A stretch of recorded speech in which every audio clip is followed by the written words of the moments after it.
नमस्कार, मैं कमलेश कबीर आपका एक बार फिर स्वागत करता हूं इस नए एपिसोड में। आज के इस एपिसोड में हम बात करने वाले हैं आंध्र प्रदेश की। आंध्र प्रदेश में बड़े बहुमत के साथ चंद्रबाबू नायडू की सरकार बनी और जब से चंद्रबाबू नायडू की सरकार बनी उसके बाद से आपने देखा होगा चंद्रबाबू नायडू जो इस वक्त एनडीए में शामिल है और नीतीश कुमार, इन दोनों को अगर हम एनडीए में शामिल करें तो आपको पता होगा कि इस बार जो है वो बीजेपी को सीटें बहुमत से कम मिली 240 और फिर इनको मिला के जो सीटों की संख्या होगी वो हुई 292। और उसके बाद से विपक्ष ने इस पूरे नैरेटिव को एक जिसको हम कहें कि पूरे देश में एक माहौल बनाने की कोशिश की कि नरेंद्र मोदी की ये जो सरकार है वो अस्थिर सरकार है, ये बैसाखी की सरकार है। आपको पता होगा सोशल मीडिया पे ट्रोलिंग करते हुए भी नजर आते थे कुछ लोग। और विपक्ष को यह लग रहा था कि कुछ जगह पे कुछ मुद्दों के ऊपर जब प्रधानमंत्री नरेंद्र मोदी, और मुद्दा अगर हम स्पेशली अगर हम बात करते हैं तो वो है सनातन धर्म से जुड़े हुए किसी मुद्दे पर अगर नरेंद्र मोदी फैसला लेंगे तो नीतीश कुमार और चंद्रबाबू नायडू जो है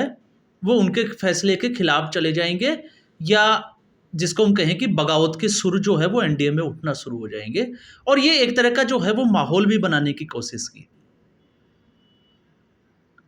लेकिन विपक्ष के सभी मंसूबों के ऊपर चंद्रबाबू नायडू ने यहां तक कि अगर हम बात करें जहां पे बीजेपी शासित प्रदेश है और बीजेपी में भी अगर हम बात करते हैं तो सनातन का सबसे बड़ा चेहरा अगर नरेंद्र मोदी को हम छोड़ दें तो उसके बाद में आता है योगी आदित्यनाथ। तो योगी आदित्यनाथ से भी 2 कदम आगे जाके उन्होंने जो फैसला किया है वो विपक्ष की रातों की नींद उड़ाने वाला है। और उससे एक चीज साफ हो जाती है कि ये जो सरकार है वो स्थिर सरकार है। और इस फैसले से तो ये भी लगता है कि मानो ये एनडीए की सरकार नहीं, बीजेपी चंद्रबाबू नायडू जो है वो बीजेपी के ही मुख्यमंत्री हो। और ऐसा मैं क्यों कह रहा हूं, उसके पीछे की कहानी क्या है, तो अब हम सीधे आते हैं कि चंद्रबाबू नायडू ने ऐसी कौन सी घोषणा की है। चंद्रबाबू नायडू ने आंध्र प्रदेश में एक बड़ी घोषणा की है कि आंध्र प्रदेश के जितने भी जो मंदिर है उन सभी मंदिरों को राज्य सरकार उनके जीर्णोद्धार के लिए 10-10 लाख रुपए देगी। मतलब हर एक मंदिर को जो रजिस्टर्ड है उसको 10 लाख रुपए महीना आंध्र प्रदेश की सरकार के द्वारा दिया जाएगा। अब तक हम सुनते आ रहे थे कि मदरसों में जो मौलवी वगैरह जो होते थे उनको तनख्वाह दी जाती थी, लेकिन आंध्र प्रदेश की सरकार अब मंदिरों के जो पुजारी है उनको 15,000 रुपये महीना तनख्वाह देने जा रही है। साथ में मंदिरों में काम करने वाले जो नाई है उनकी जो न्यूनतम सैलरी जो तय की गई है आंध्र प्रदेश सरकार के द्वारा वो 25,000 रुपये तय की गई है। और इसी के साथ में जो लड़के या हम कहें कि जो बच्चे वेद विद्या में पारंगत है या इन्होंने वेदों की जो शिक्षा ली है और अगर वो बेरोजगार है तो उनको 3,000 रुपये भत्ता दिया जाएगा। तो एक तरीके से अगर हम देखें तो ये सारे जो फैसले हैं वो सनातन धर्म के हित के लिए लिए गए हैं। तो इससे आप अंदाजा लगा सकते हैं कि जो योगी आदित्यनाथ और प्रधानमंत्री नरेंद्र मोदी नहीं कर पाए वो काम जो है वो चंद्रबाबू नायडू ने कर दिखाया। और इससे विपक्ष के जो मंसूबे थे, विपक्ष जो एक नैरेटिव बनाने की कोशिश कर रहा था कि ये बैसाखी की सरकार है, उसके ऊपर ये तगड़ा आघात है। अब तक मंदिरों में जो दान दक्षिणा वगैरह जो चढ़ावा दिया जाता था वो सरकारों के जो है वो कब्जे में होता था, सरकारी नियंत्रण में होता था और सरकारें जो है उस पैसे को दूसरे कामों में भी यूज में लेती थी। और वही पैसा जो है वो चाहे मस्जिद हो फिर चाहे चर्च हो उनके विकास कार्यों में भी यूज किया जाता था। लेकिन अब इससे साफ तौर से ये लग रहा है कि चंद्रबाबू नायडू की सरकार जो है वो सीधे तौर पे मंदिरों के लिए काम करने वाली है। और इससे पहले अगर हम देखें तो आपको एक चीज़ और मैं इसमें बता देता हूँ, इसी फैसले में एक चीज़ और है कि हिंदुओं के जो मंदिर हैं उन मंदिरों में जो भी भर्तियाँ होगी काम करने वालों की या प्रबंधन में जो लोगों शामिल होंगे वो सिर्फ हिंदू धर्म से ही होंगे। और वैसे भी भारत जो है वो एक धर्मनिरपेक्ष राष्ट्र है, तो अगर धर्मनिरपेक्ष राष्ट्र है तो फिर सरकारी नियंत्रण में अगर हिंदुओं के मंदिर हैं तो फिर सभी धर्मों के जो है वो प्रमुख धार्मिक जो स्थल है वो भी सरकारी नियंत्रण में आने चाहिए। और जब मौलवियों को तनख्वाह दी जानी चाहिए तो फिर चर्च के जो पास्टर हैं उनको भी तनख्वाह दी जानी चाहिए, मंदिरों के जो पुजारी हैं उनको भी दी जानी चाहिए। लेकिन अब तक हमने देखा कि ऐसा कुछ हो नहीं रहा था। बल्कि उलट अगर हम आंध्र प्रदेश की बात करें तो आंध्र प्रदेश में इससे पहले जगनमोहन रेड्डी की सरकार थी, और जगनमोहन रेड्डी ने, आपको पता हो, जगनमोहन रेड्डी ने तिरुपति बालाजी,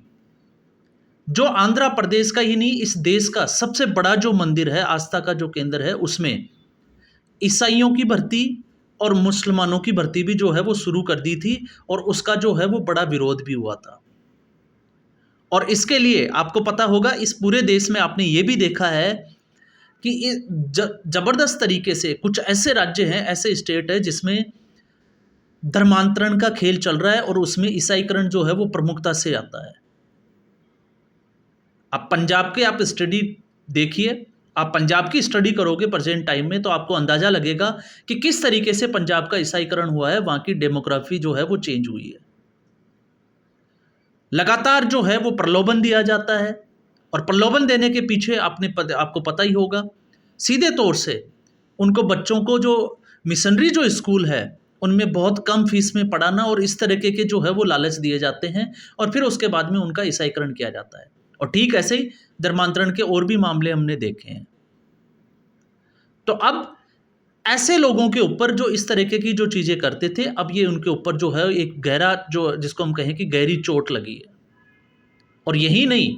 इसका आने वाले समय के लिए अगर हम देखते हैं तो आपको इसका राजनीतिक दुर्गामी, अगर हम इसमें बात करें तो इसके राजनीतिक मायने भी हैं। और राजनीतिक मायने क्या है, इससे एक तौर से, साफ तौर से जो है वो चंद्रबाबू नायडू ने दिखा दिया कि वो जो है वो प्रधानमंत्री नरेंद्र मोदी, उनके दाहिने हाथ, और आपको पता होगा नीतीश कुमार, क्योंकि विपक्ष जो है वो नीतीश कुमार और चंद्रबाबू नायडू, इन दो मुख्यमंत्रियों को लेके ही भारतीय जनता पार्टी पे ऊपर जो है वो हमलावर था, और अब विपक्ष की सभी पार्टियों को इसका जवाब भी मिल गया है। अब मुझे नहीं लगता कि विपक्ष जो है वो इसको मुद्दा बना पाएगा कि चंद्रबाबू नायडू जो है वो बीजेपी के खिलाफ जाके कुछ करने वाले हैं, क्योंकि ये एक फैसला जो है वो ये दिखाता है कि चंद्रबाबू नायडू जो है वो भारतीय जनता पार्टी के साथ में खड़े हैं, जिस तरीके से चंद्रबाबू नायडू ने जिस ये घोषणाएं की है। और दूसरा, जो लोग अब तक सनातन के ऊपर जो टीका टिप्पणियां जो राजनेता करते थे, सनातन विरोध की जो बात करते थे, उनके ऊपर भी जो है ये गहरी चोट की तरह है। क्योंकि अब एक स्टेट में हमने देखा कि आंध्र प्रदेश में इस तरीके का निर्णय लिया गया है, तो अभी बहुत सारे ऐसे स्टेट हैं जिनके चीफ मिनिस्टर जो है वो ऐसा फैसला ले सकते हैं, और आने वाले समय में हम ये चीज़ें जो है वो होते हुए देख भी सकते हैं। तो यहाँ से एक सनातन धर्म के लोगों से या सनातन धर्म से जो जुड़े हुए लोग हैं उनके लिए ये खुशी की बात भी है कि ऐसा फैसला और उस सरकार के द्वारा लिया गया जिस सरकार के द्वारा लोग सोच भी नहीं सकते थे, और बहुत दूर दूर तक, चाहे वो राजनीतिक विश्लेषक हो या चंद्रबाबू को नायडू को जानने वाले जानकार हो, पत्रकार हो, शायद वो भी इस तरीके के फैसले को जो है वो, जिसको हम कहें कि एक नियोजित नहीं ले सकते, या उनको ऐसा लगा हो या उनको ऐसी कोई उम्मीद हो, तो उस उम्मीद से बाहर जाकर चंद्रबाबू नायडू ने स्टेप लिया है। हालांकि आपको पता है सोशल मीडिया के ऊपर बहुत सारे जो वामपंथी विचारधारा वाले पत्रकार हैं वो आप लोगों को इस तरह की जो फैसले हैं उनके ऊपर कोई शायद ही वीडियो बनाएं, क्योंकि ऐसे वीडियो जो सनातन धर्म की बात करते हो या प्रधानमंत्री नरेंद्र मोदी के फेवर की बात करते हो, वो उनसे कोसों दूर रहते हैं। मोदी विरोध का अगर कोई एजेंडा मिल जाता है तो आपको बहुत सारे जो है वामपंथी पत्रकार, जिसको हम दलाल पत्रकार भी कह सकते हैं, वो पत्रकारों की एक पूरी लिस्ट है जो इसमें आकर जुड़ जाते हैं, और फिर वो अपने व्यूज़, जिसको हम कहें कि अपने विचारधारा, और लगातार मोदी विरोध में अनाप शनाप जो है वो वीडियो बनाते चले जाते हैं। तो आज चंद्रबाबू नायडू के इस फैसले ने बहुत सारे राजनेताओं को ही नहीं, बहुत सारे राजनीतिक विश्लेषक और जो पत्रकार है उनको भी अचंभे में डाल दिया, अचंभित कर दिया। और आने वाले समय में अगर इस तरीके के फैसले और लिए जाते हैं तो आप देखोगे कि ये फैसले जो है वो अद्भुत होने वाले हैं। आज के एपिसोड में बस इतना ही। उम्मीद करूँगा ये एपिसोड, ये वीडियो आपको पसंद आया होगा। वीडियो पसंद आया इसको लाइक करें, शेयर करें, और चैनल को ज़रूर सब्सक्राइब करें, क्योंकि आपको पता ही होगा इस देश में बहुत सारे लोग जो है वो एक तरफ़ा बात करते हैं, एक तरफ़ा अपना जो है वो नैरेटिव चलाते हैं। और उम्मीद मैं यही करता हूँ सबको, हर वीडियो में मैं यही बात करता हूँ कि जब भी आप ऐसी कोई खबरें देखते हैं तो एक बार उनको क्रॉस चेक ज़रूर करें। धन्यवाद।